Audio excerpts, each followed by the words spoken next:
Well, I think it's like this. You really want decisions made by someone who is of great ability and great understanding Really good. and great kindness for all. Yeah, I ended up eating like 2 Well, if you are of such values, that is what you want. So, your God is according to what you want. If your God were that's principally concerned about yourself, then that is your God. I'm not tired, I'm just trying to get it. Ow! The advantage of a God that is accepted by others, that is of higher, of a general benevolence, means that in spite of what you're pursuing, their God, if you like, and the actions they do consistent with their God, may benefit you. May even benefit you in a way that your God can't or doesn't.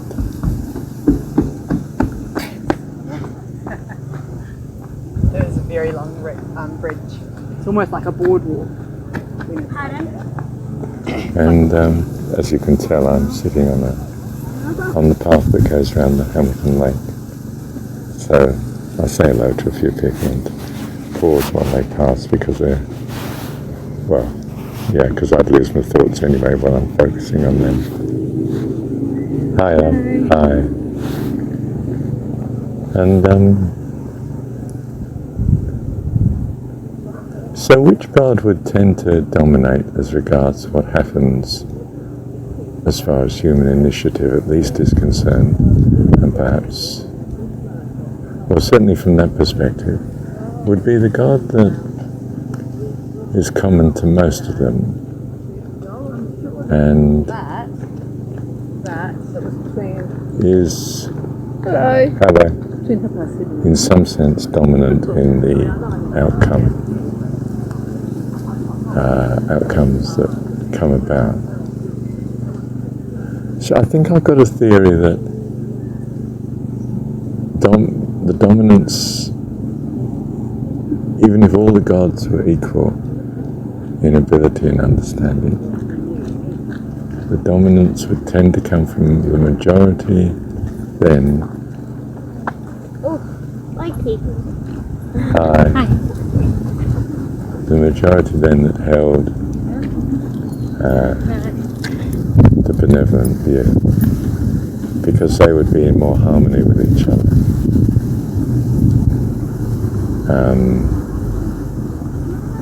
Now, what has been argued in the world is that no, the selfish individual God is the one that dominates, because he won't be in harmony, but he will have an aggressiveness that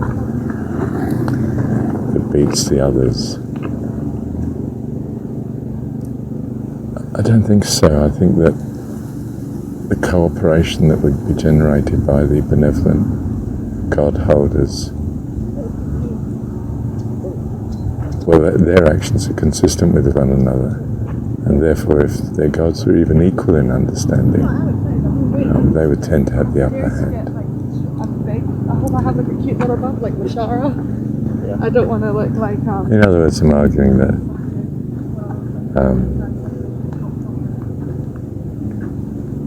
society tends to be benevolent overall, and that this benevolence is the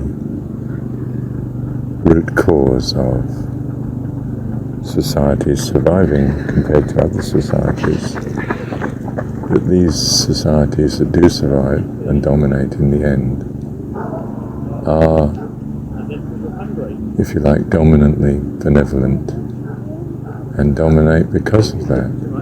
Dominate in the nice sense that they're the ones that tend to survive in the long run. Well, the water could be sloshing around in it.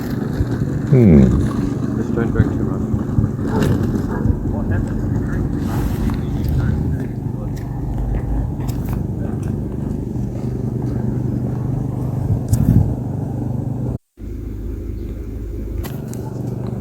Hang on a minute, I'm a bit delayed here. Yeah, can't see. It's let me stop this. Yeah. Dominance, other things being equal, must tend to be according to the cooperative people, because they together will be in harmony in what they pursue, whereas the others will in large measure be contradicting each other on many fronts, far more fronts. Yeah, I mean, there's some cooperation, because wherever there's perceived self-interest on both sides, they cooperate. That's what we call trade, isn't it? Free trade, anyway. Perhaps any form of trade, in a sense, except at the point of a gun. That's not free trade, okay? Trade where people in the circumstances come willing together, we feel, well, that's free. They might be constrained by an imperfect competition market, of course, but in some sense it's still free trade, in that nobody's forcing them to make the contract. Something like that.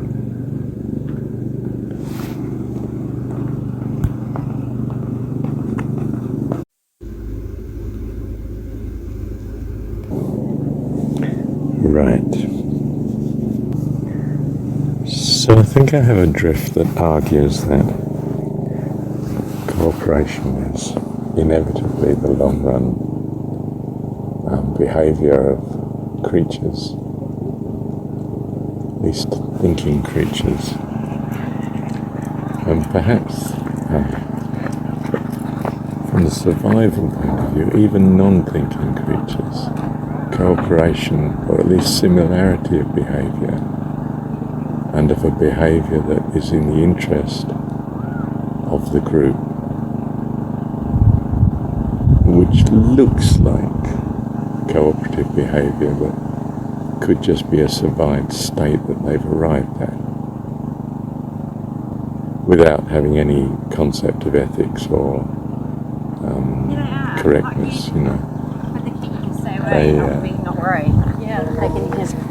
all move together as a herd, and they're not comfortable if they're not together. I've got a feeling that's beginning to edge on developing ethics, but you're not comfortable in certain situations because it's a non-conformity that leaves you at risk, and you know in your sort of deep being that conformity is much safer. It's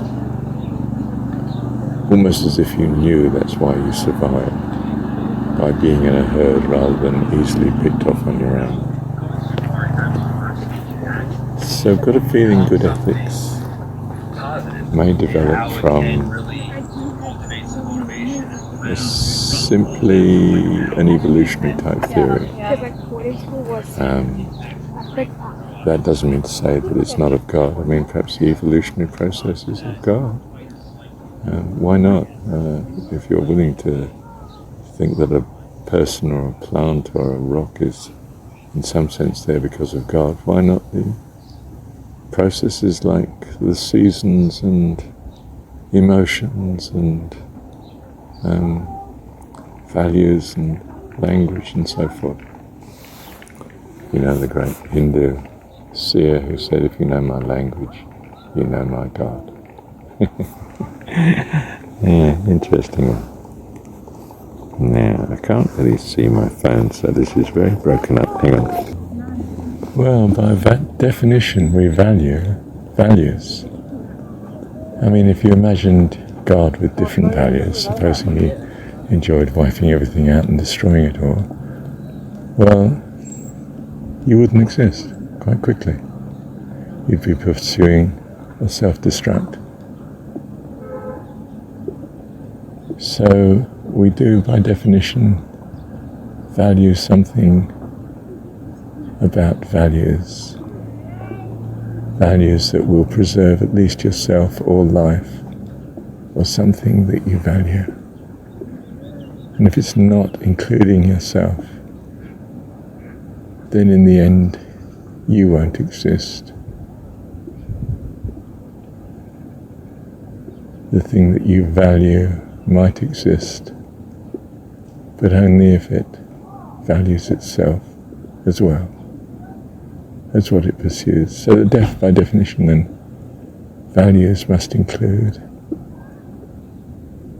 permanence or an ongoing value of one's own values. And therefore one of your own values is necessarily some permanence of some narrow view of self or some view of self. Think I've arrived at the indispensable value you must have includes valuing yourself.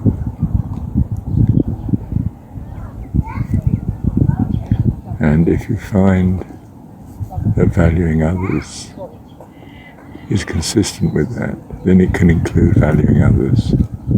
And of course you may well find that valuing others is consistent with that because they have a power over your ongoing survival or otherwise. So we've now found it of necessity that you value not only yourself, but others too, if you are to be an ongoing, eternal entity. It goes without saying, so to speak, on introspection. So your God is not selfless, but certainly includes the values at heart, must include.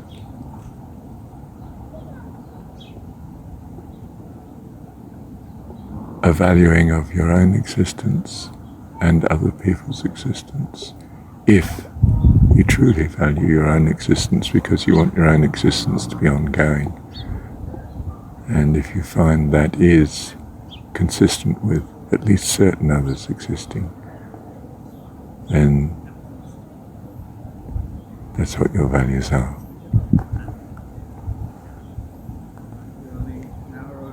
Now it's pretty clear it does include some others. Obviously it includes mum and dad at the point of birth and childhood in large measure. Their welfare is your welfare. And if you like, there's a greater self. And to some extent then a selflessness, not without self, but a greater self, an extended self, is automatically going to come about. Is it the word concomitant? It's automatically part of existence. That if you exist, you must value yourself. Otherwise you don't exist very long. And if you don't value others as well, you're going to find you don't exist very long. And if it doesn't include any being that has eternal values and would therefore help you to be eternal, you can't exist forever without their help, or at least without valuing a cooperation with such beings, if you like. But I think it means that the essential nature of being is not, obviously not the physical body and so on, but is not just simply the thoughts and so on, it's the values. Now it may be that you can't have values without thought. So we know that your God, what you truly value, includes thought, and that thought having values concerning not only a narrow self-preservation, but at least some extension of such, to include what we might in everyday terms think of as other people. It might include all other people, it might include even all life. It might even include the existence of all creation. I don't know. I haven't got that far. But I think I have got closer to what the person is. The person is some sort of entity that has the ability to both think and therefore have self-preservation values. And it seems that such may well some cooperation with otherwise separate selves, individuals. So one can imagine an ongoing eternity of a variety of unique or distinct, separable people, but not separable to the extent that they don't have sufficient cooperation, sufficient harmony for their ongoing survival. If we're thinking of eternal life, then we probably, that might imply quite a high level of cooperation and safety in, well, theoretically all circumstances, if all possible circumstances, if we're thinking of eternal life. So we start to see very quickly what the values, our values are, and what God's values would be if we are to have life eternal. And this is life eternal, to know the only true God, the only one that's true and valid, and the way how to achieve it. Obviously we value that. That's part of achieving an understanding of the knowing of this God, and therefore the achievement of eternal life. Thank you, Heavenly Dad.